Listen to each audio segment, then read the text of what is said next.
Okay, welcome to today's virtual lecture. This is for February 2nd, 2023.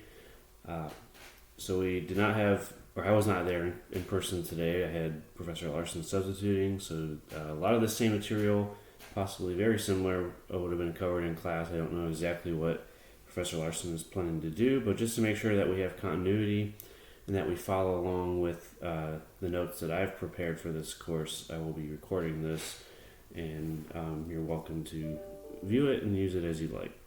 All right, so let's get into it.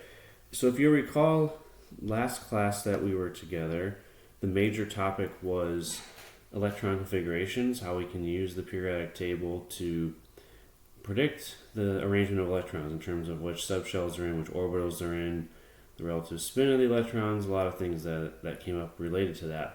So what we're going to talk about first today to close out chapter 2 is going to be some trends in atomic properties that we can also use the periodic table to predict, and those trends are related to the electron configuration. So a big theme in chemistry is that the electron configuration of an atom has a really big impact on many of its key properties, both physical to some extent as well as chemical properties especially. And so we're going to talk then today about some of those key properties and how we can use the periodic table to predict them in a relative sense for different elements. Okay, so let's get into it then. So where we're going to start with is the first periodic trend we're going into is called atomic radius. So atomic radius is, put simply, the size of an atom, how big or how small it is. Now we know that we can't really precisely define the size of an atom because there's a probability of finding the electrons in a certain region. We can't say exactly where those electrons are, but it's basically defined as that sort of 90% probability region where all the electrons are most likely to be found. So first let's talk about how it's sort of measured or how it's defined. It depends really on the substance we're talking about, I suppose, but it really just again means the size of the atom, but just giving you a little bit of an idea of how that's determined. So something we'll learn later on in the course is that for metals, so those are the elements on the left side of the periodic table as we talked about last time, those are going to have atoms that are closely packed together in regular arrays. So they're arranged all next to each other, ideally all the same size, although my drawing skills ain't suggest this. You have a nucleus at the center, electron cloud around them, and they're sort of arranged in a normal sort of predictable pattern, all sort of next to each other.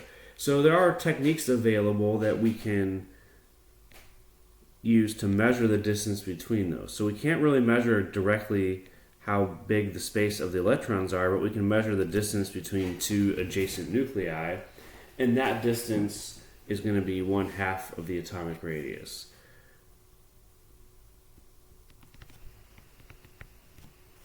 Sorry, I should write it a different way. So the metallic radius, let me write it a slightly different way. Or the atomic radius more generally, but for metal we would call it the metallic radius, is going to be equal to 1/2 of that distance. All right, where d is the distance between two nuclei.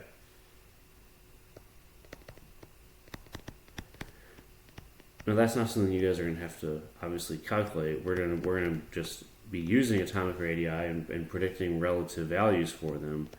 But this is just giving an idea of how it's determined. We can't really directly measure where the electrons are, or even the electron cloud. There's not really good techniques for doing that. But we can measure where the nuclei are pretty easily using common experimental techniques. And the distance between two nuclei, that would be approximately or exactly equal to 2 atomic radii. And so for metals, it's possible to do that. For nonmetals, it's pretty similar, although nonmetals, as we'll find, don't really arrange themselves into regular crystalline solids like this in many cases, but we can do the same thing on gases. So for example, if we had Cl2, we have 2 chlorine atoms next to each other, and once again we can measure the distance between the nuclei. Just as an aside, the way that we measure these distances is with a diffraction technique. So we use either X-rays or electrons and diffract them off of the molecules, and we can get this distance. So the way that we would do it for Cl2 is we would find that this distance here is 199 picometers, where pico is 10 to the minus 12. That's a common unit used in atomic radii because of the scale that we're working on. So this is, if the distance between two nuclei is 199 picometers, then the radius will be half of that. Or, to a good approximation, 100 picometers. We don't need to go too precise here. Alright, so that would be the radius of chlorine, for example. Now, for a lot of other, so if we have, nonmetals that are diatomic, like Cl2, which many nonmetals are like that, then you can just measure the distance between the nuclei and get the radius. But for a lot of nonmetal atoms, they don't form, diatomic structure like this. So, for example, carbon, we don't have C2s, at least not as a stable molecule. So C2 doesn't exist. And so how do we measure the atomic radius in carbon if we can't have isolated C2? Well, the way we can do it for carbon is we can look at compounds that have carbon and chlorine bonded together. And as I'm trying to show here, I could make it a little bit more exaggerated, I suppose. So if you have carbon and chlorine bonded together, carbon is smaller than chlorine, as we'll learn. And so there'd be an imbalance between them. But then this distance between the two nuclei, which we can still measure here, which in this case is 177 picometers, that's going to be the sum of the two atomic radii. So if we know the atomic radius of one element and then it's bonded to a different one, we can find the other one. So this distance here is the radius of the chlorine atom plus the radius of carbon. And just with a little bit of algebra, we know that the radius of chlorine is 100 picometers and the radius of carbon is 77. So the whole point of this slide is just to give you an idea of how atomic radii are determined. In some cases it's from the crystal structure if we have a metal, especially. Other cases, you use a diatomic element to do the same sort of analysis. And then in other cases, we have to sort of piece it together using other known information. So when you see tables of atomic radii, how, a list of them in a textbook or wherever you're looking, those are usually average values where those numbers were determined over many types of compounds and kind of are averaged together. So they're not exact and they're a little bit approximated to some extent, but it does analysis like this and sort of puts it all together in an average form. But the important part for us is to know the trend. So if we look at the periodic table of elements, how does the atomic radius vary as we go through the periodic table? So for all of these, we're going to do a general trend, and then we're going to maybe talk about, some exceptions if necessary. So if we go in the periodic table, we want to be able to rationalize these two. Hang on a second.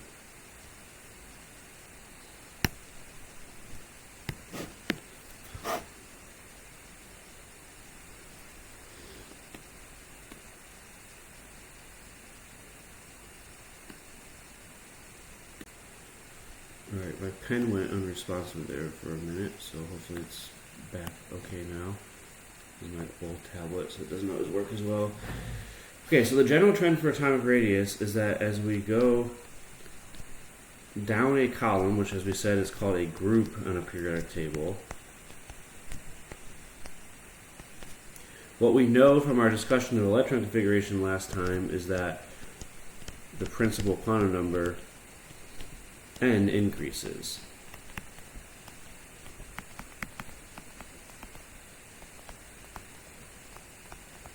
So that's as we go from top to bottom vertically. We also know that the principal quantum number is related to the size of an orbital. So the higher the principal quantum number, the farther away on average the electrons would be in that orbital. And so as you go down a column and you increase the principal quantum number, the electrons are further away on average. Again, we can't say precisely where they are because it's probability based, but they're further away, and that means the atomic radius increases as we go down a column.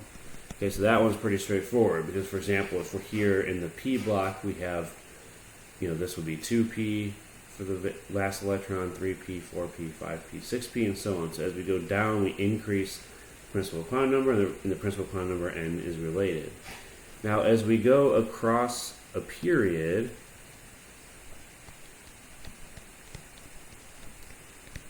which is a row of the periodic table, and if we go left to right in this case,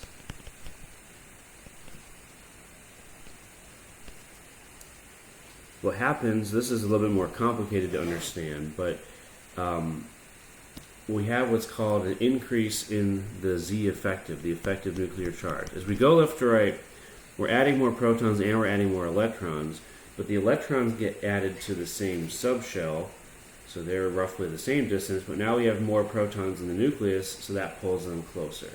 So as you go left to right in the periodic table, the atomic number increases as well as what's called the effective nuclear charge, the charge experienced by the outer electrons increases, and that results in the electrons being pulled closer to the nucleus, which decreases the radius. So it's opposite as you go left to right. So what I'm going to draw in red here, and in all of these properties, this is how we're going to indicate things, is the direction that you would move for increasing atomic radius.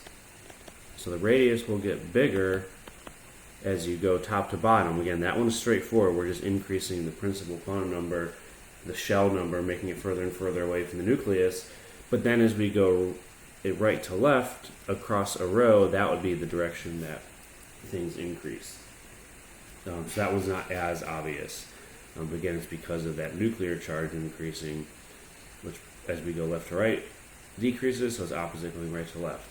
So those are the directions in which atomic radius would increase. And there's really no exceptions to this trend, at least that you need to worry about. There are some subtleties, especially if we get into the middle part of the periodic table and some of the F elements, but we can just take this trend as being continuous and very predictive for us. All right, the next atomic property we're going to talk about is called ionization energy, and how we can again use the periodic table to predict relative ionization energy for different elements. So what is ionization energy? We have to define it first. We haven't seen this. We talked about it a little bit with the Bohr model, so we haven't totally ignored this topic yet, but it's going to be something that we'll talk about in more detail here.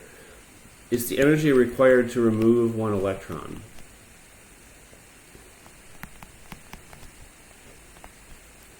And specifically remove it from a gas phase atom. Alright, so we haven't really talked about chemical equations yet, but the way that we kind of indicate this is we're starting with an atom. The little g means it's in the gas phase, and when we do ionization, we're removing one electron to make a positive ion, and that electron gets completely separated. And the change in energy for this, so how much does the energy of this, how much energy is required for this process to occur, is equal to the first ionization energy. We'll talk about there's also second, third, fourth, and so on for ionization energy. But this is the first ionization energy, IE1, and it's always a positive number. You have an attraction between the electron and the nucleus. You're removing the outermost electron, which is the one that has the weakest attraction, but there still is an attraction to the nucleus, so it requires energy to rip the electron apart from that nucleus. So that's always going to be a positive number. Now, what are the factors that increase this, or that influence it? So this is sort of related to radius, some of the same arguments. So as we go down a group, again, top to bottom, we're talking about down a group, the principal quantum number increases, and we also just talked about now that the radius increases.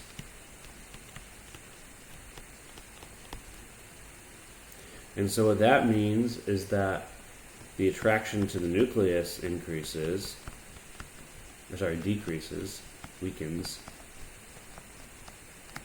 So as we get further and further away from the nucleus, the electron-proton attraction gets weaker, and that means it's easier to ionize, and ionization energy will be less. Alright, so as we go to bigger and bigger atoms in general, the ionization energy decreases. And then as we go across a period, it's sort of the opposite now.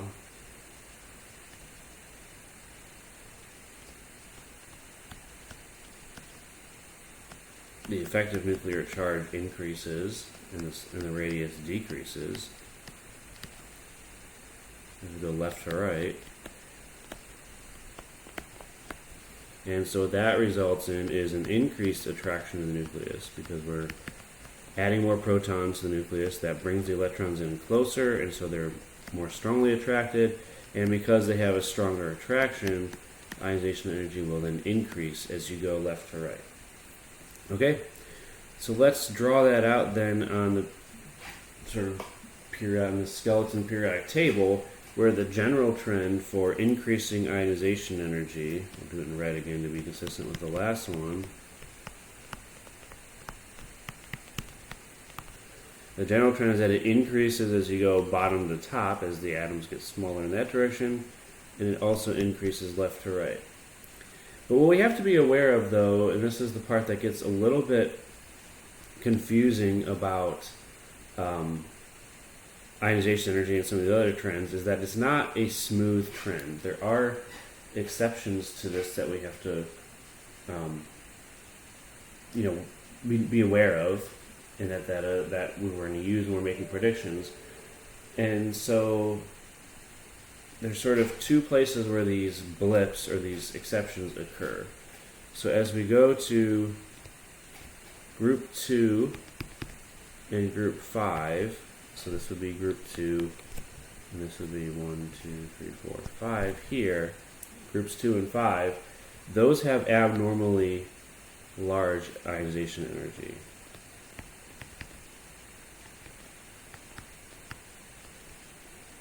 Now the reasons for that are kind of complicated, but that's because in those columns you have a valence configuration of S2, and that's for group 2, and then for group 5 you have a valence configuration of S2P3, and those are particularly stable electron configurations. The reasons for that, again, are not something we need to worry about too much, but those are relatively, compared to the other ones, those are more stable as electron configuration. So if you have an S2 configuration, you don't want to lose electrons, so the ionization energy is higher. Similarly, if you have S2 and P3 in group 5, like nitrogen, you don't want to lose any electrons, and so that makes ionization more difficult, or ionization energy higher. So if we draw sort of a plot of ionization energy, it's a very rough plot, but one that kind of gives us the idea of how this works. As we go across the main group elements, we're not going to worry too much about these periodic trends in the transition metal series. A lot of them still hold, but there's a lot more exceptions in here. But if we're talking about the main groups, that's going to be the first 2 columns and the last 6 columns. As we go across and look at how ionization energy changes, so group 1, 2, 3, 4, 5, 6, 7, 8, the general trend is that they increase. And although it's not perfectly linear, most of them kind of would follow this pattern here. So group 1 is the lowest, but then as we said, group 2 is abnormally higher. So group 2 is going to be higher than group 3, so we get this decrease from group 2 to group 3. Group 4 follows the same trend, but then group 5 is abnormally high as well. And then 6, 7. Group 8 is abnormally high also, but it's all the way to the right, so we would expect it to be the highest anyway, so we don't really need to worry about that being an exception, because we still predict its highest. But there's this decrease as you go from 2 to 3, and as you go from 5 to 6. They're not higher than ones that are 2 columns over, they're just higher than the one that's next to it, so I tried to indicate that as best I could here. So group 2 is not higher necessarily than group 4, it's just higher than group 3. Same with group 5, it's not higher than group 7, but it is higher than group 6. So there's these little steps in the trend here. Group 2, group 5. Those are the 2 key exceptions for ionization energy. Now the other thing we need to be aware of for ionization energy is that we can ionize an atom more than one time. Okay? And so what we would have then is, for ionization energy 1, that's where the periodic trends matter. So if we're talking about higher ionization energies, we can't just think about the location on the periodic table, we also have to think about electron configuration, as we'll see. But let's define them first. So, sorry. For first ionization energy, we just remove 1 electron. The second ionization energy is not the ionization energy for removing 2 electrons at once, but it's the ionization energy associated with taking the cation, where we've already moved 1 electron, and now pulling off a second. So we go from the cation to the 2+ and release another electron. So that's the second ionization energy, and so on. So we can go as high as we need to for how many electrons there are. And so the general trend is that the first ionization energy, they always increase as we go. So second ionization energy is larger than the first. third is larger than second, and so on. So they always continually increase, and that's because it's harder to remove an electron from a cation. As you remove electrons, you now have excess positive charge. So because of that excess positive charge, you're holding onto electrons more tightly. Or perhaps a more accurate way to say this is that as you remove electrons, you're decreasing electron-electron repulsion, and so that makes the remaining electrons bound more tightly. They're kind of both related to each other. However you think about that is fine. Now what we can do, though, is that based on the trends in successive ionization energy, we can figure out how many valence electrons there are. So let's look here at nitrogen and oxygen. So going to the periodic table, okay, nitrogen is in group 5. So its valence electron configuration is 2s2, 2p1, 2, 3, using stuff we learned last time. And then oxygen is 1 over, so it's going to be 2p4. Okay? So when you're looking at ionization energy trends, you want to think about the valence configuration. 2s2, 2p3, oxygen is 2s2, 2p4 for valence electrons. So this nitrogen has 6 valence electrons, nitrogen has 5, oxygen has 6. So what we'll see here is that as we go across the ionization energy trend for nitrogen, they are increasing 1.4, 2.86, 4.58, 7.48, 9.44, but then all of a sudden at ionization energy 6 there's a huge jump, 9.44 to 53.27. So that huge jump occurs once all the valence electrons are removed. Okay, so nitrogen has 5 valence electrons, and so the first 5 they're increasing, but it's a relatively steady increase of 1 or 2 megajoules per mole in this scale. But then all of a sudden it goes from 9 to 53, huge jump after 5, because that's where we've removed all the valence electrons after 5. For oxygen, the jump occurs later because oxygen now has 6 valence electrons. So the first 6 are kind of steadily increasing, 1.3, 3.4, 5.3, 7.5, 11, 13, and then all of a sudden huge jump to 71 after, in this case, ionization energy 6, because there are now 6 valence electrons.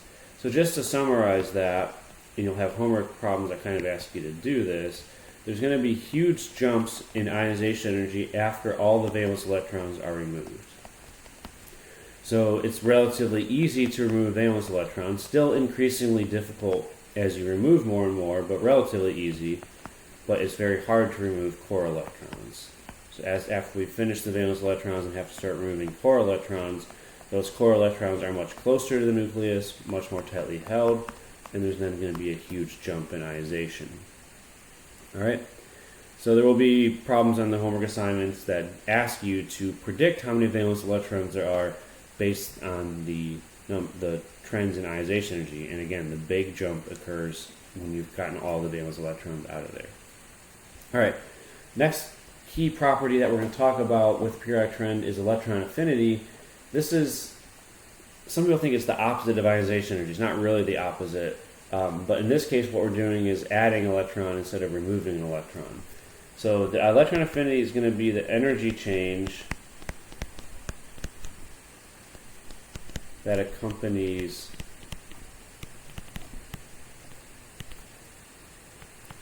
the addition of one electron to an atom. So in this case we're going to be forming negative ions.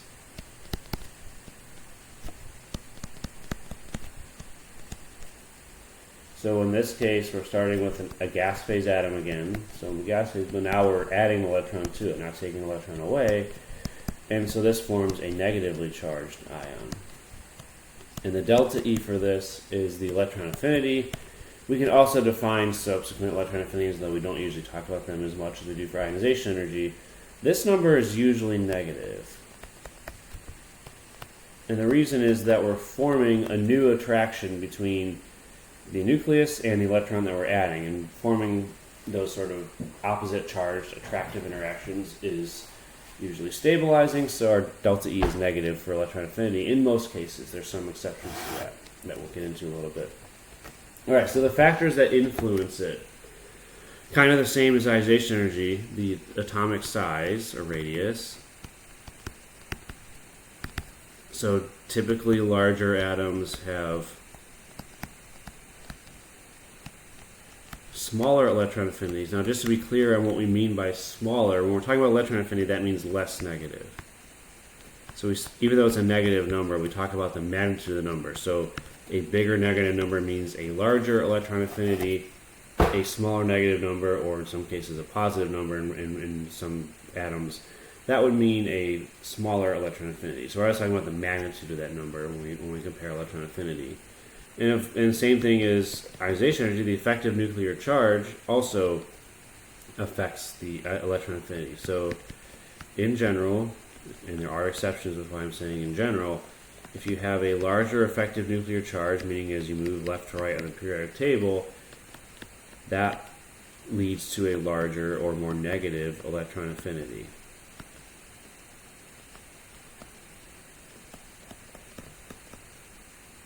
So when you're thinking about electron affinity, you can almost think of it in sort of human-like terms, which is, how badly does that atom want an additional electron? How bad is it craving one more electron in its outermost shell? So the general trend for electron affinity, it's affected by the same things as ionization energy, so it has the same general trend, increasing top to bottom, increasing left to right. And so when I'm drawing again here, I'll do it in red. I should keep the colors the same. No reason to be in red, but just for consistency. Alright, so that's increasing electron affinity. And again, by increasing, we mean usually more negative, a larger magnitude for electron affinity, even though the value itself is typically negative. Alright, so this trend indicates increasing, more negative electron affinity. But just like ionization energy, there are exceptions, and they actually occur in the same parts of the periodic table. So group 2 and group 5, those are exceptions that we'll talk about. And then we don't really define electron affinity for group 8. Group 8 is the noble gas series. They have the most stable electron configurations possible because the entire valence shell is filled, S2p6. So noble gases don't want additional electrons at all. So their electron affinities are effectively zero. We don't even really define them for noble gases. So we're really going to just worry about the first 7 groups and how the trend is. But again, there are exceptions, blips in the trend at 2 and 5. So in group 2,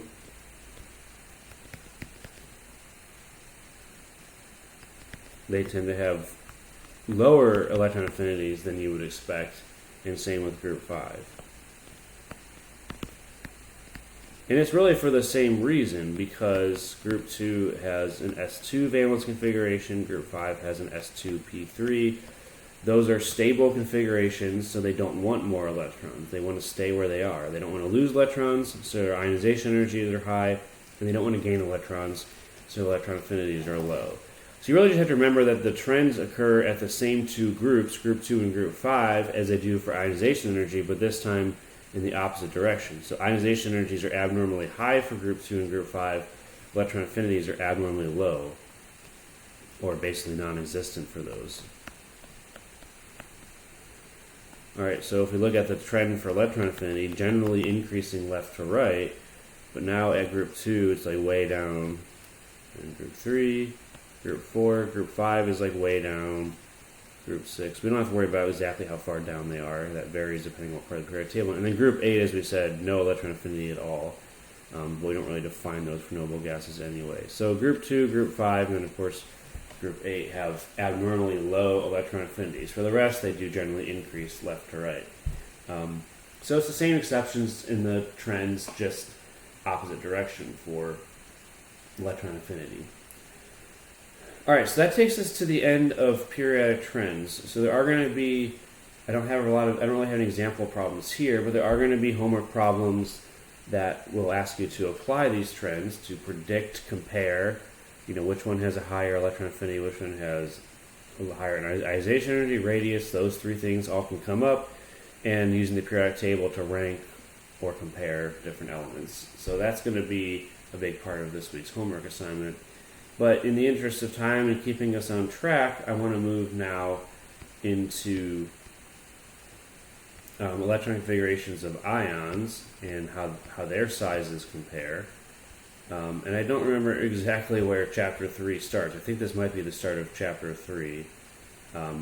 Not that it really matters, because all this stuff is all in the first exam. So So I believe we're starting chapter 3 here. But anyway, this is still kind of a continuation. So the first thing we're going to do, I mean, it is chapter 3. Just confirm that, sorry. Right, so we're starting chapter 3 here if you're trying to keep along with where we are in the notes. So the first part of chapter 3, we're actually going a little bit out of order, I think, from the book. I just think it makes more sense, to do this in this order. First, we're going to predict what ions form from different elements, because the part of chapter 3 that the main topic of chapter 3 is bonding. So we've now talked in chapter 2 all about individual atoms, their properties, their structure, the electron configurations, and we just sort of learn how to use the periodic table to predict some different things about them. In chapter 3, we're now talking about how atoms bond together to form compounds. In the first type, we're going to talk about our ionic compounds, where the atoms are losing or gaining electrons to form positive or negative ions, and then those are combining to make compounds. So first we have to be able to predict the types of ions that are formed from each type of element that we have.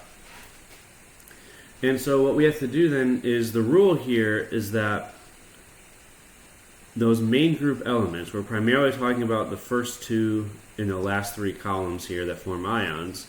The ones in the middle don't typically form ions, or if they do, they're not as predictable. But those in the main group elements, they're going to lose or gain electrons to allow them to form ions that have the same number of electrons as the nearest noble gas, which is the group 8A. And in general, metals lose electrons to form cations, nonmetals gain electrons to form anions. And that's going to be really true for all the types of things that we'll talk about. All right, so let's go through this for the different groups. And again, this all relates to the valence electron configuration. And so if we're in group 1A, that's this first column here, those have S1 valence configuration. Group 2A has S2 valence electron configuration. So if you're in group 1A, for example, lithium here, if you lose one electron, you're now going to have the same number of electrons and the same configuration as helium. Whereas for group 2A, where you're at S2, you have to lose 2 electrons to get to the nearest noble gas. Beryllium, in this case, will lose 2 to get to the helium configuration. So for those first two columns of the periodic table, which are main group metals, S1 for group 1A, S2 for group 2A, those are going to form cations. In group 1, you're going to lose 1 electron to form a +1 cation to get the noble gas configuration. And in group 2, you're going to lose 2 electrons to form a +2 cation. Again, the idea here is you want to lose enough electrons to get to the nearest noble gas, which in this case comes before it on the periodic table. So all of group 1A and group 2A do this. There's really no exception. So lithium, sodium, potassium, rubidium, and cesium all form +1 cations, and same with group 2, beryllium, magnesium, calcium, strontium, and barium.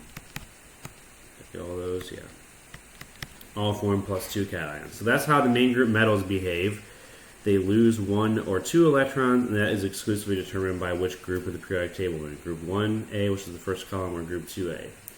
Now, as we go to the nonmetals in the periodic table, the far right of the periodic table, here what we do is, to get to the noble gas, is actually more desirable to gain electrons to get to that configuration. So nitrogen here, group 5A, S2P3, it can gain 1, 2, 3 electrons to get to the neon configuration. So it would form a -3 ion. For oxygen, which is 1 over, this has a S2P4 valence configuration. To get to the noble gas S2P6 configuration, and just has to gain 2 electrons. So this would be a 2- anion, is our prediction. And then same trend, fluorine would gain 1 electron to go to the nearest noble gas configuration, neon once again. So the anions, or the nonmetals, gain electrons to form anions. And so that's going to be for group 5A. I think I'm zoomed in or something.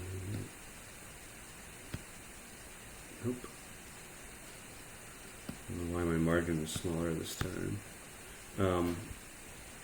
Alright, so anyway, what we have for group 5A is an S2P3, 6A is S2P4, 7A is S2P5 valence configurations. So for group 5A, you need to gain 3 electrons to get to S2P6, so they form minus 3 anions. Now, not all of the group 5A elements do this, but nitrogen and phosphorus do, the ones that are nonmetals. As you move down, you get more towards main group metals, so they don't behave in the same way, but those two form minus 3 anions. In group 6A, S2P4, it needs to gain 2 electrons to get to noble gas, and so oxygen, sulfur, and selenium all do this and form 2 minus anions. And then for group 7A, which we call the halogens, those all gain 1 electron to form the S2P6 configuration, and all of them do that. The first 4, I guess. The last one's radioactive, doesn't really form ions, but the last 4 do. First 4 all do. Fluoride, bromide, iodide. Alright, so that's how we predict which ions form from a single element. And then in terms of the electron configurations, they're also pretty straightforward for the ones that we'll talk about. There are some elements where it's more complicated than this, but we don't really deal with those in this class. So the transition metals and the p block cations are a little bit different, but for the types that we'll talk about, it's pretty simple here. So for anions, we just add the additional electron or electrons, however many there are, to the partially filled p subshell. Alright, so whenever you're adding electrons, you're going to add them to whatever spots are available in that valence subshell, which for the main group elements is going to be the p subshell. So as an example, if we have oxygen, let's predict the electron configuration for oxygen, reviewing of last time. Oxygen is 1s2, 2s12, 2p1, 2, 3, 4 for its 8 electrons. Okay, so that's the full electron configuration for oxygen. 1s2, 2s2, 2p4. And then if we want to make the oxide anion, which is O2 minus, we have, again, 2 more electrons, gets us 2p6. So we add those 2 electrons, and the configuration for O2 minus would be 1s2, 2s2, and then the 2 additional electrons go into those empty spots in 2p to make a 2p6 valence configuration, which is the same as the noble gas neon. Okay, so that's how we form anions. We just add the additional electrons to the to the outermost subshell. For the S block cations, which are the only ones that we'll talk about in detail, those are going to be, again, the first 2 columns, group 1A and group 2A, the lithium column and the beryllium column, which form +1 and +2 cations respectively. We're going to remove the outermost S electrons. So whenever you're forming cations, you remove the valence electrons first, the ones that are furthest away from the nucleus. And so for the S block, that's going to be those ones that have the highest principal quantum number n. So if we do sodium, which is Na here, the electron configuration for sodium is 1s2, 2s2, 2p6, 1, 2, 3, 4, 5, 6, and then 3s1. So that's the last electron that goes into that 3s subshell for sodium. Alright, so when we write the electron configuration for sodium, we said is 1s2, 2s2, 2p6, 3s1. And then if we remove 1 electron to make the sodium cation, which is what we would predict would happen to get to the noble gas configuration, that electron is always going to come out from the outermost S subshell, the one that has the highest value of n, which is 3s in this case, not 1s or 2s. Those are core electrons, but from the valence 3s.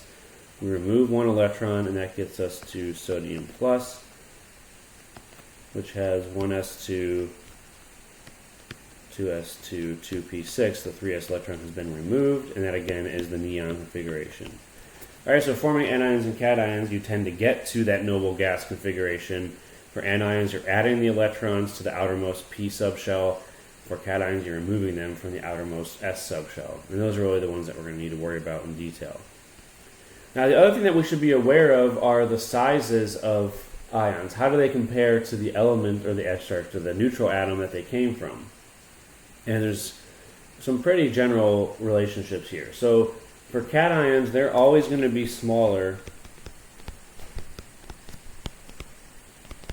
than the parent atom. And that's because we're removing electrons from the outermost subshell, the ones that are furthest away. And so if we remove electrons that are furthest away from the nucleus, the ones that are left are on average closer. So we're removing outer electrons and we form cations, which makes them smaller. We're getting rid of the electrons that are furthest away from the nucleus.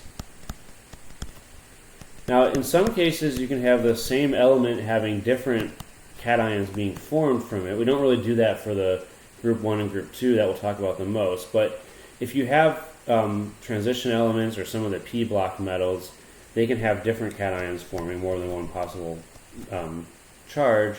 And the higher the positive charge, the smaller the cation.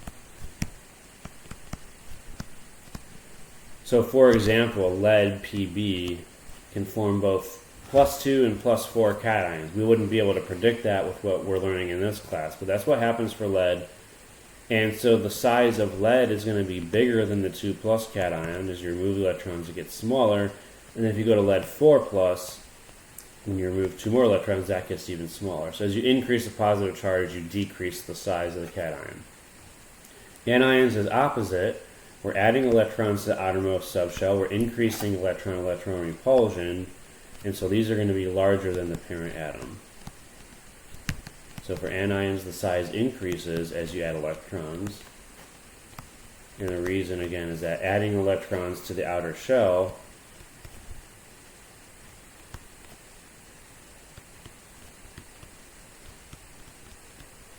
as you do that, you increase electron-electron repulsion, so the electrons kind of spread out more to get away from each other, which increases the size of the atom. Now, one comparison that we're going to have to do from time to time on homework assignments and tests are what are called isoelectronic atoms or ions. So these are going to be atoms or ions that have the same number of electrons. Same exact configuration then.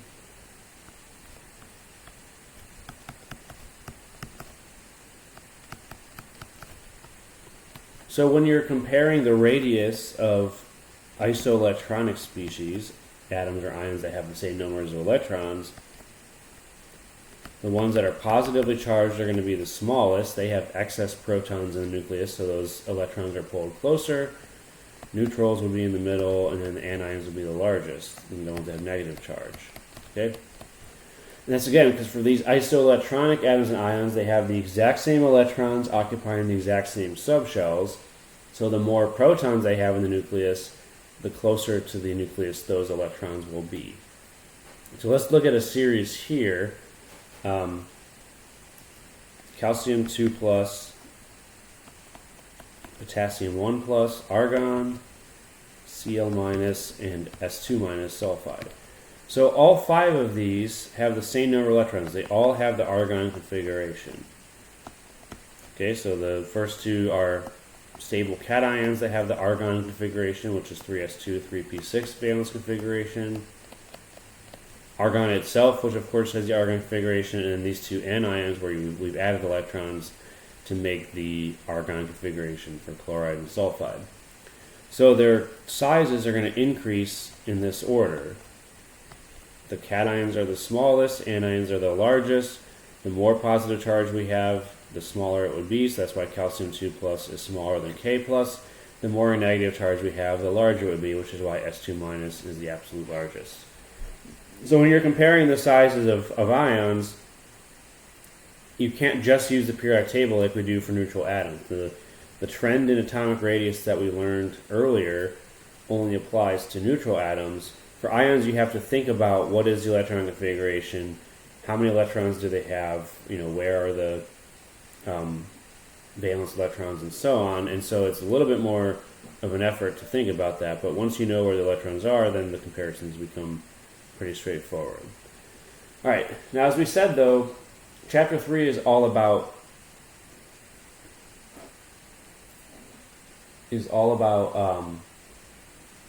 compounds, and so we're going to start now talking about how 2 or more atoms can combine to form different types of compounds. And most of the compounds we're going to talk about are called binary compounds. Those are ones that are just 2 different elements combining together to form a compound that has just 2 elements in the formula. So we call it binary. In the first class, we're going to talk about our ionic compounds. So ionic compounds form when a metal forms a cation, as we just talked about, a nonmetal forms an anion, as we just talked about, and those two come together to make a compound. So in order to predict what the formula of the compound is, the key aspect is that the charges from the cations and the anions must be balanced. An ionic compound is charge neutral overall, and so that means the charge from the cation and the charge from the anion have to be the same. So there's no net positive or negative charge. All right, all the positive charges and negative charges balance or cancel each other out.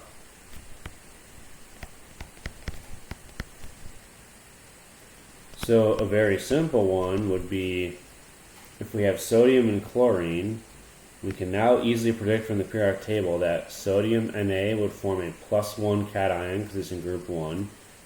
Chlorine Cl would form a -1 anion because it's in group 7. And so if you have those two ions combining to form an ionic compound, Na plus combining with Cl minus, they have the same charge but opposite in sign, plus minus, and so you would just need one of each to balance the charge, and so the formula for that would be NaCl. Now, it's not always, though, going to be the case that is one cation and one anion combining to balance the charge. And so when that's the case, the formula will have subscripts in it that will indicate how many of each atom, how many of each ion you have. And for ionic compounds, you always want the smallest whole number possible.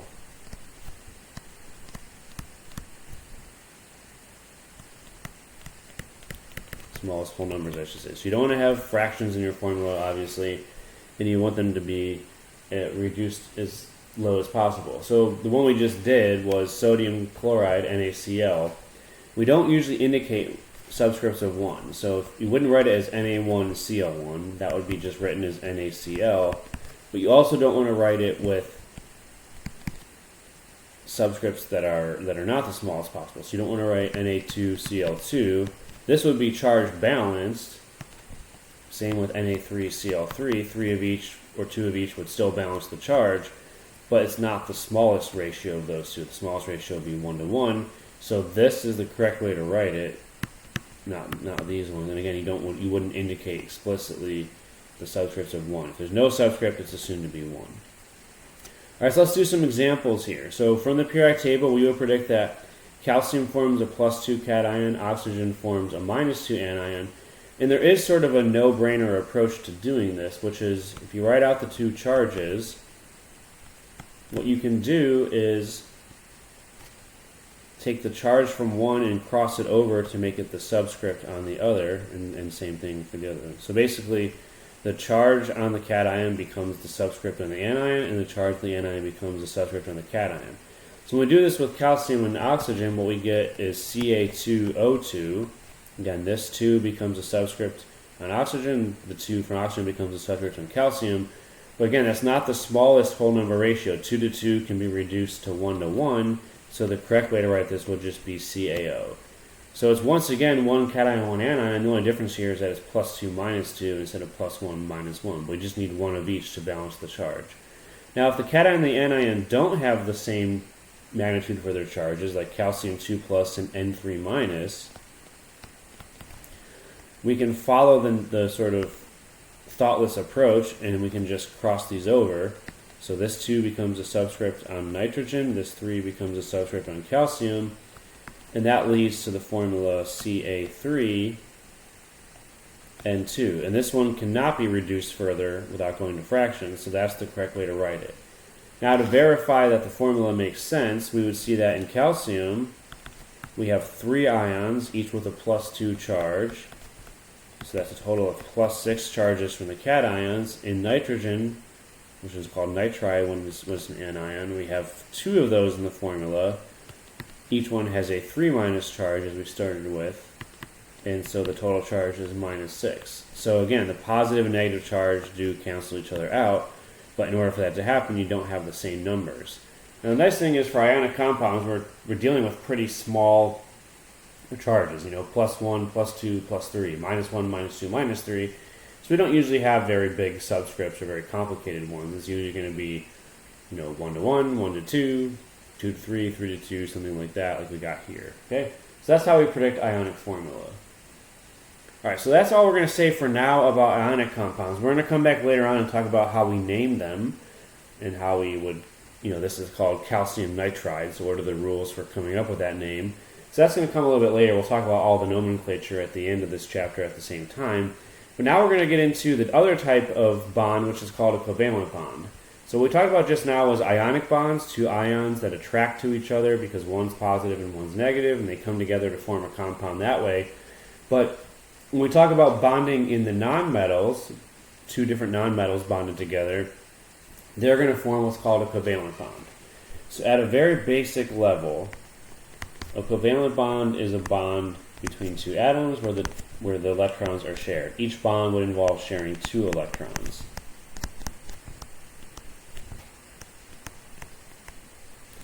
Alright, so with ionic bonds, we don't have sharing of electrons. One atom completely loses electrons, the other atom gains electrons, and it's purely electrostatic attraction between them. But for covalent bonds, the electrons are shared.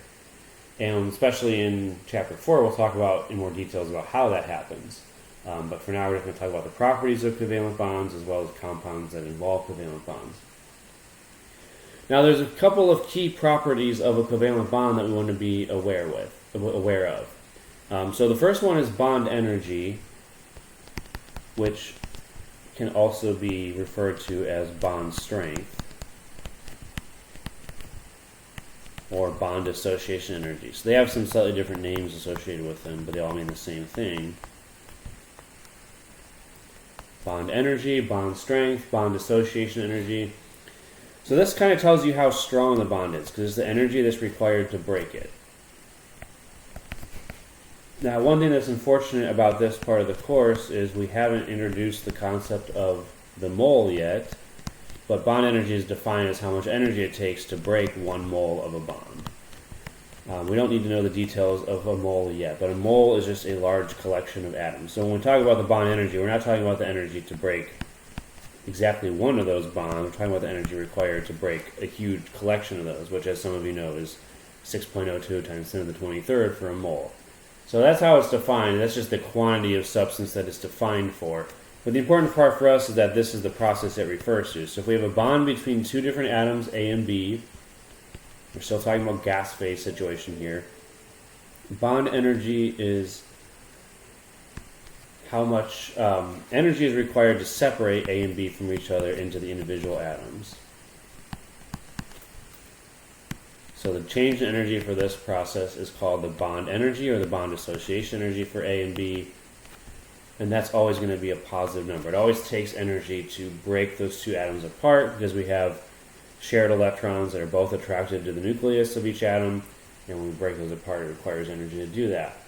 Now, the other property of a bond is the bond length or bond distance. Both kind of mean the same thing again. And this is going to be the distance between the nuclei of two bonded atoms. We talked a little bit about this earlier with atomic radius, how it's measured, and so a bond distance is sort of related to that. It's the distance between the two nuclei, and on some level is the sum of the two radii that are bonded together.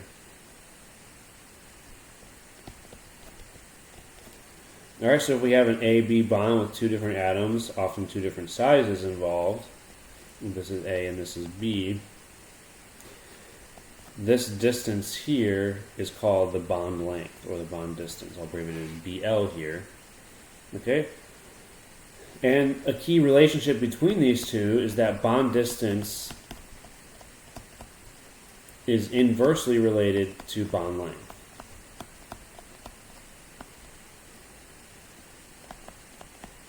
Sorry, I said that completely wrong. Bond distance and bond length are the same thing. Bond distance is inversely related to bond energy. I'm doing this lecture at like 7:30 in the morning, so if I don't function correctly, I can blame the early hours for that.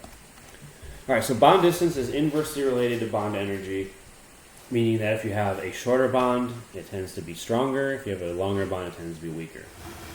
Now, the other thing that we're not going to deal with a lot in like homework questions and things, but we have these plots here that kind of allow us to define these terms in a little bit more clear terms. So what this plot is showing is basically the distance between two atoms that are bonded together in picometers on the x-axis, and then this is the energy of attraction, the potential energy for those.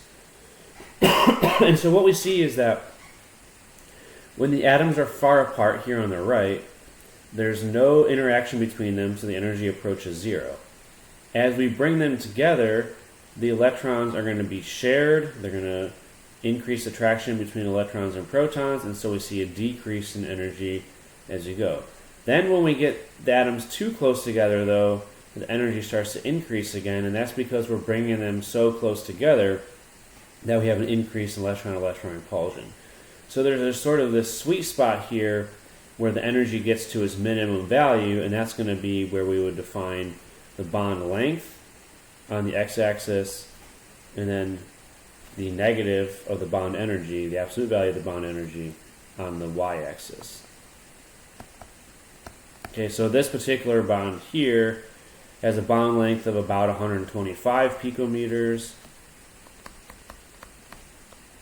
and the bond energy is 250, I think, if I have the scale right. So this is about 250 kilojoules per mole for bond energy. All right, so we can use these plots to define those two terms in addition. So this is called a potential energy surface. As I said, it's not a major focus of this course. We should understand that atoms that are far apart have no interaction. You bring them together, and that leads to a decrease in potential energy because they're attracted to each other. If they get too close together, you start having electron repulsions or nuclear repulsions dominating, and the energy goes back up. So this minimum point here is where the bond would be most stable, and that's where you would define bond length and bond energy. All right. Now there are some other properties of a covalent bond that we should talk about, and an important one here is called bond order. So this is going to be the number of shared electron pairs that we have between the two atoms. So it's not only going to be necessarily one shared pair of electrons, but it could be more than one. And so the bond order is the number of bonding pairs between two atoms. We always bond with pairs of electrons, two at a time, and the number of shared pairs, the number of bonding pairs, is the bond order. All right, so for a single bond, we would say that the bond order is 1. So when the bond order equals 1, we call that a single bond, and it has one shared electron pair. So we'll learn later on in this chapter how to predict the bond order for either diatomic elements or more complicated things. We'll also talk about that more in chapter 4 as well. So that's a big topic coming up, but for now we just need to be able to define it. So as an example of a single bond or a bond order of 1, when hydrogen bonds to itself, it forms a single bond. And it can be written in this way, where one line indicates a shared pair of electrons. That's the most common way. Or you can write the two electrons individually with dots.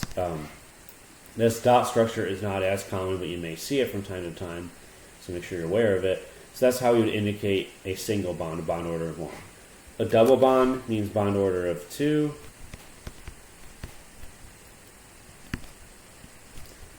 Which is 2 bonding pairs. So that means now we're sharing 2 pairs of electrons, not 1. And so the example would be oxygen will form a double bond with itself. Again, we'll predict this later on, how to predict this later on. So we would draw the bond between 2 oxygen atoms in O2 in this way, with 2 lines indicating 2 shared pairs of electrons, or 2 pairs of dots, not as commonly done, but another way to do this. And then finally, the highest that will go with main group elements is to a triple bond. So the bond order is always, for our purposes, going to be 1, 2, or 3.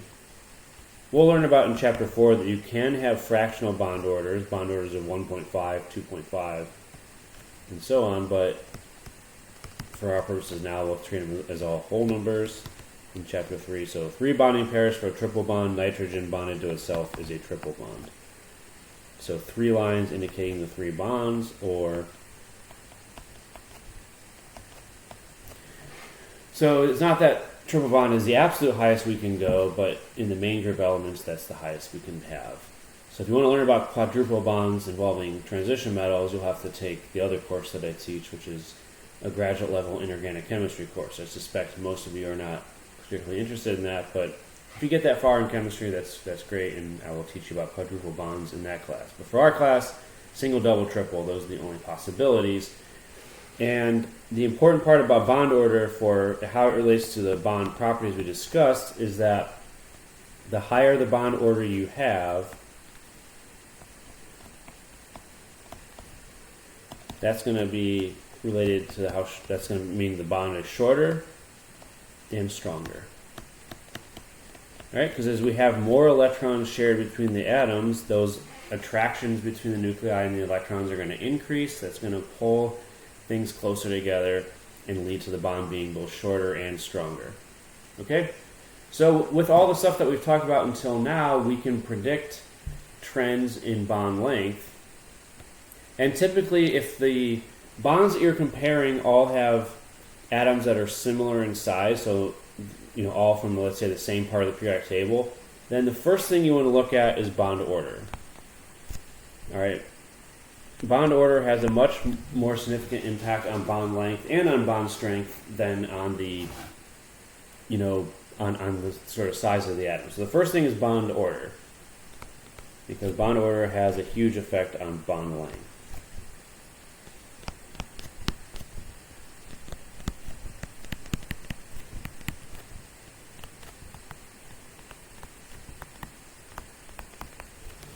All right, so for example, if we're comparing the bond lengths of these three bonds, CF single bond, CO double bond, CN triple bond, all of these elements, carbon, fluorine, oxygen, nitrogen, are in the 2p block. They're in a similar part of the periodic table, so they all have similar sizes to each other, even though there are some slight differences.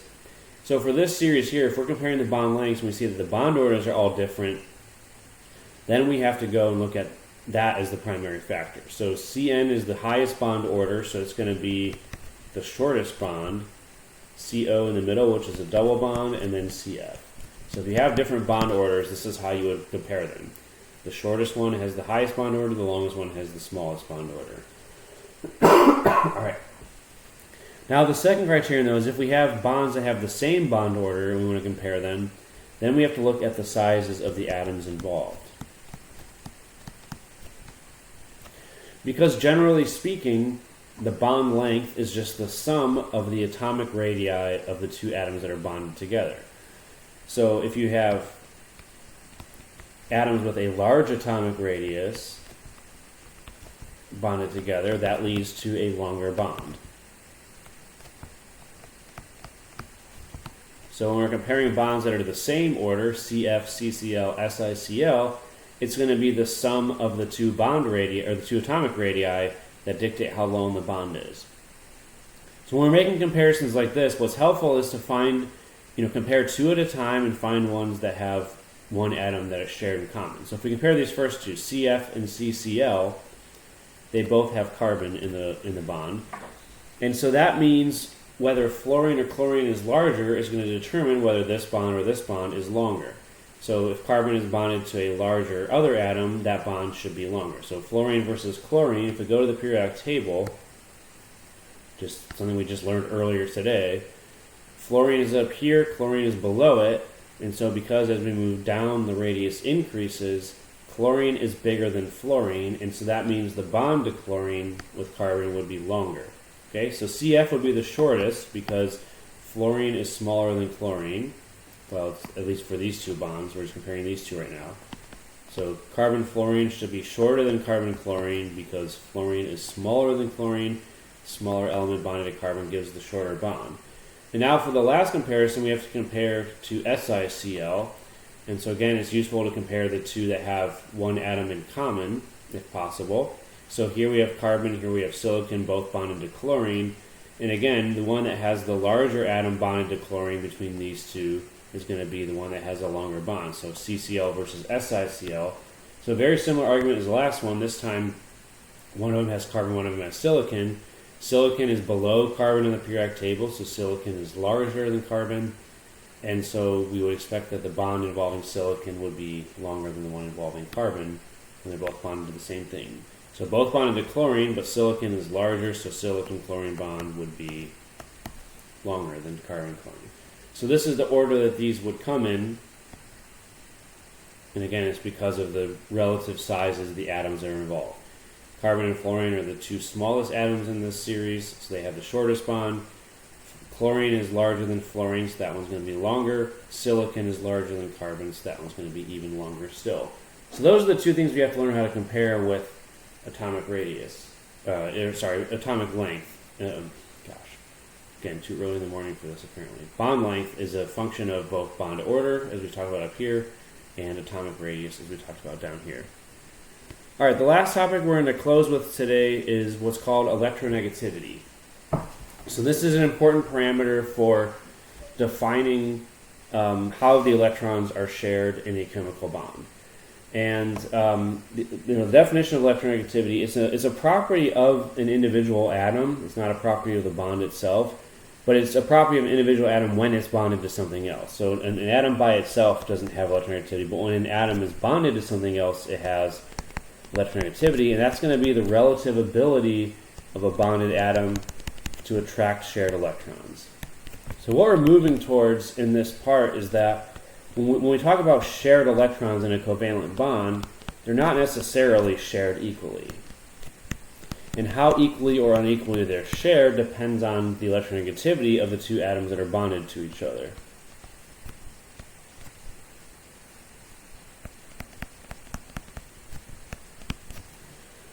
Alright, so electronegativity is the relative ability of a bonded atom to attract shared electrons.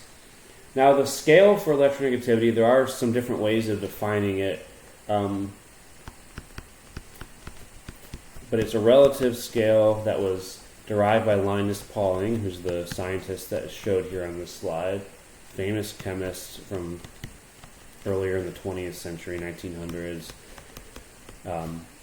spent most of his career at Caltech.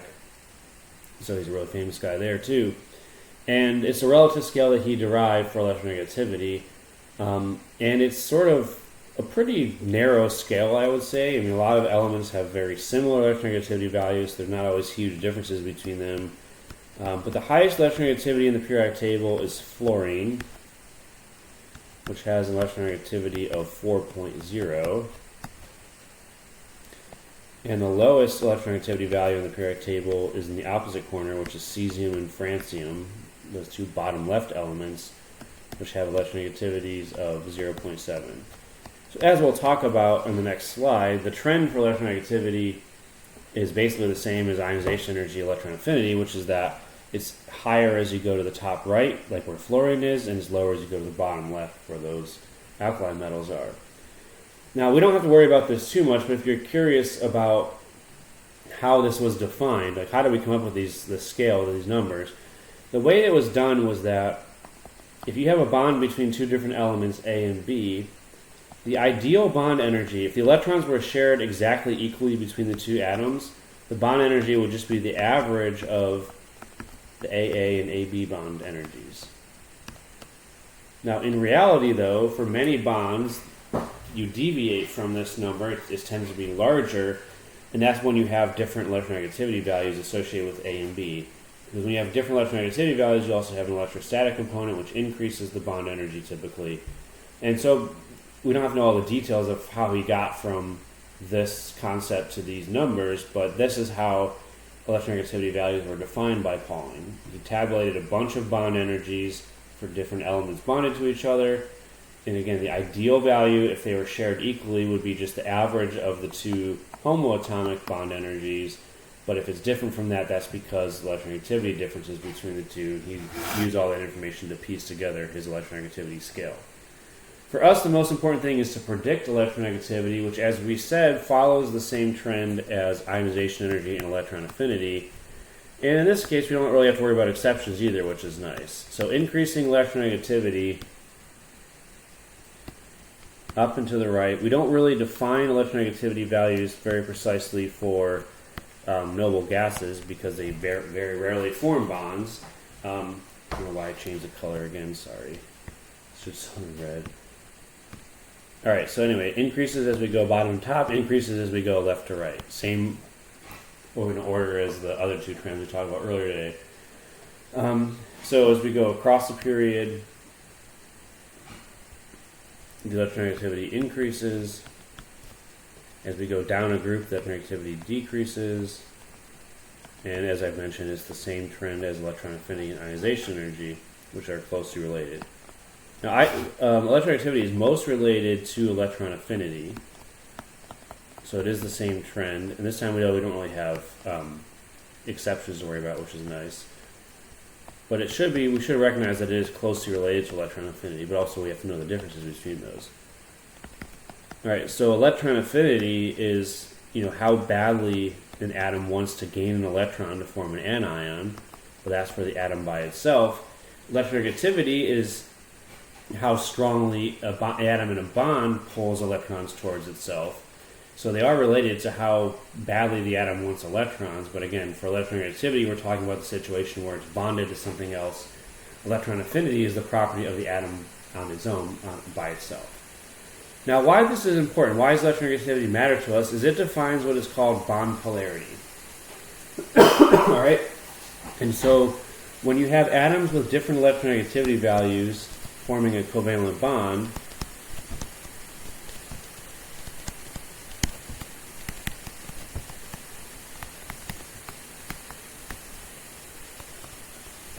bonding pairs are not going to be shared equally.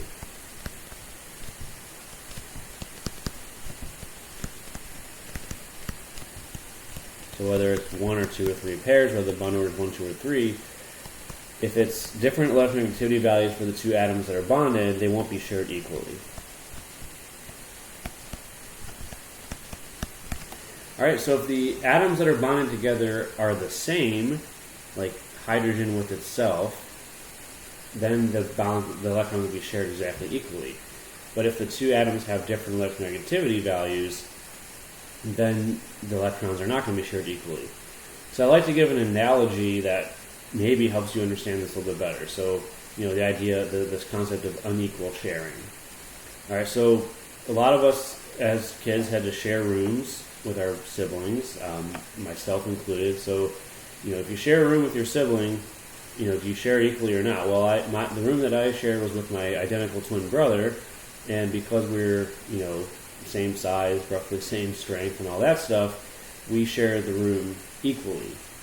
But if you have an older sibling and a younger sibling sharing the room, and the older sibling is bigger, more aggressive, and so on, then even though the room is shared, the older sibling typically has more of the space to him or herself, and there's an unequal sharing. So that's the same when you share electrons in a bond.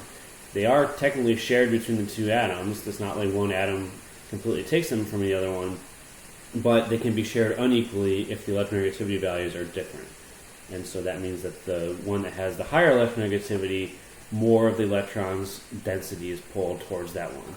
So here's how we indicate polar bonds. An example of a polar bond will be hydrogen bonded to fluorine. So the numerical electronegativity values for hydrogen and fluorine are 2.1 and 4.0 electronegativity for fluorine. Alright, so when you have two bonds with different electronegativity values bonded together, the one that has the higher electronegativity value pulls more of the electron density towards itself. So the sharing is not equal, and the one that has the higher electron density hogs the electrons, if you want to use that terminology. So the way we can indicate this is with an arrow, a vector that points from the least electronegative to the more electronegative atoms. That's one way to indicate a polar bond, is as a vector that points towards the more electronegative atom. This, as we'll see, is not the most common way to indicate a polar bond. The other way that we do it, which is more common, I would say, is when the two atoms are bonded together, as we said, the fluorine is more electronegative, so it hogs the electrons, pulls more of the electron density towards itself. So we indicate that as a partial negative charge, lowercase delta with a minus sign, and the other one would be partial positive, lowercase delta with a positive sign. So that means that you don't have a full negative and a full positive charge. The electrons are still shared. Fluorine is not completely stealing the electrons from hydrogen, but because the electrons are held more closely or more tightly to the fluorine, there's a partial negative charge where fluorine is and a partial positive charge where hydrogen is. So this is probably the more common way you'll see it, both in this course and in subsequent courses where electronegativity is still very important, like organic chemistry. And the partial negative charge is always going to be on the more electronegative atom. Alright, so electronegativity differences result in unequal sharing of electrons in covalent bonds. So to kind of then wrap up why this is important, the difference in electronegativity, delta En, so if we have two atoms bonded together, A and B, delta En is the absolute value of the difference between their electronegativity values, A minus B or B minus A, whatever, we always report it as a positive number.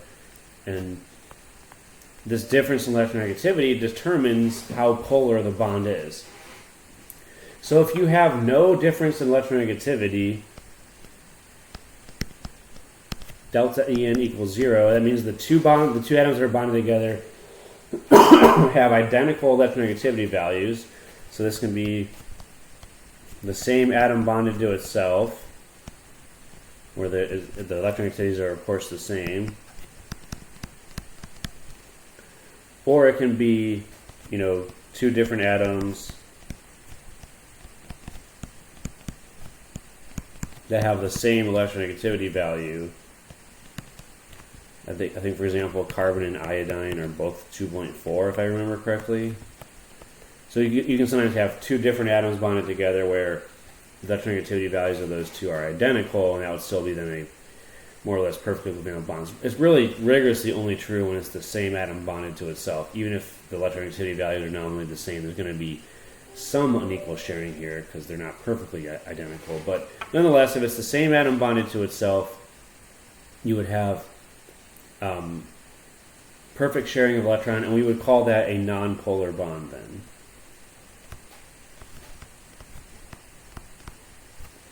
And so this would be, for example, hydrogen bonded to itself, chlorine bonded to itself, oxygen bonded to itself, etc. If it's the same atom bonded to itself, the bond is non-polar, it's perfectly covalent, and that means the electrons are shared exactly equally.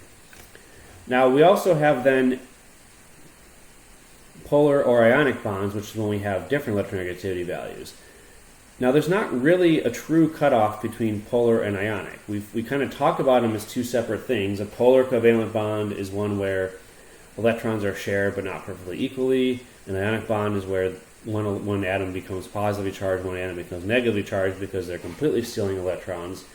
And there's not a true cutoff between them, but in general, if there's an electronegativity difference that's greater than 0, so there is a difference, it's not perfectly covalent anymore. But if that difference is smaller than 2 between the two atoms, we would typically classify this as a polar covalent bond.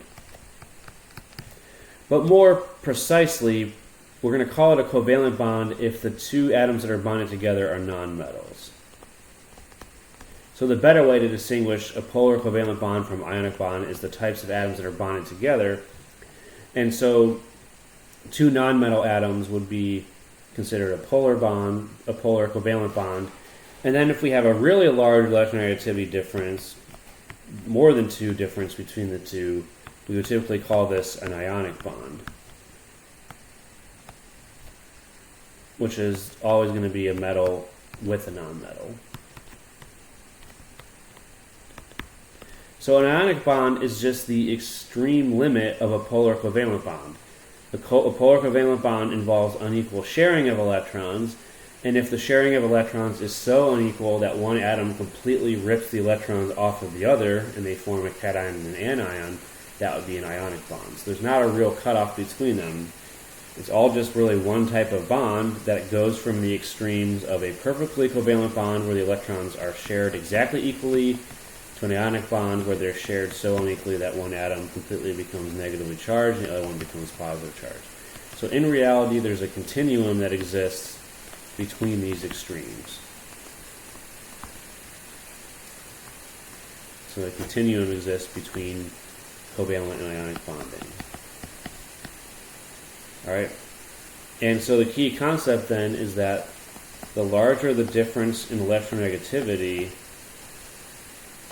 we would say that means the bond is more polar, and that means there's a larger or higher percent ionic character. So ionic character is another way of saying how polar the bond is. So in one extreme, it's perfectly covalent. In the other extreme, it's ionic. And that's going to be determined by the difference in electronegativity value. The bigger the difference in electronegativity, the more polar or more ionic the bond will be. So to kind of summarize that up, again, you have a sort of a scale that goes from, perfect covalent to polar covalent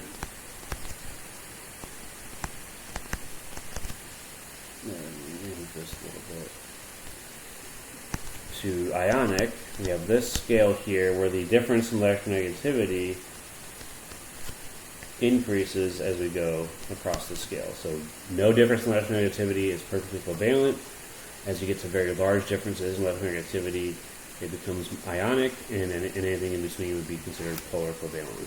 So there will be homework questions that ask us to compare the polarity of different bonds based on electronegativity values, which will either be given to you or often you'll have to determine them relatively yourself from the periodic table. So how far apart are the two atoms in electronegativity will dictate how polar they are. All right, so that takes me to the end of today's lecture. I realized there was no interactive component. This is totally asynchronous. So if you have questions about this material, please don't hesitate to reach out to me in any way, email or come to office hours. Timing was pretty good, about an hour and 20 minutes like we normally are. So I'll wrap up there, and I'll see you guys back in person next week.